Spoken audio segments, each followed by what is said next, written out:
Сегодня 23 июня 2020 года. Вот ситуация вот выглядит вот так на границе Фатихабад-Айбек. Здесь все граждане Российской Федерации, которые хотели бы выехать на своем авто в Россию. Вот уже больше недели здесь находимся. В таких условиях сами видите, вот наглядно, вот в таких условиях люди живут, питаются. Среди нас есть маленькие дети, женщины, онкобольные, женщины, которые нужно попасть для обследования и продолжение лечения. Но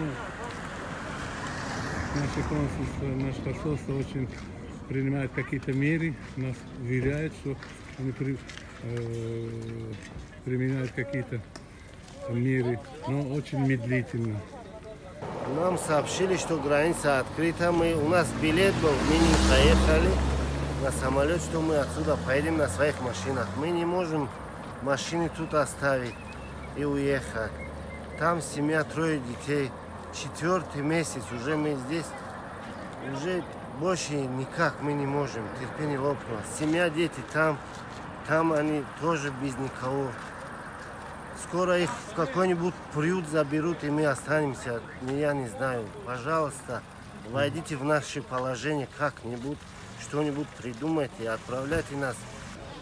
К себе на родину, к себе домой. Тут же спят, тут же.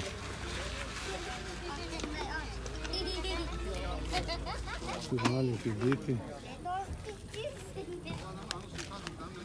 Вот некоторые люди имели регистрацию на вылет, но они отменили.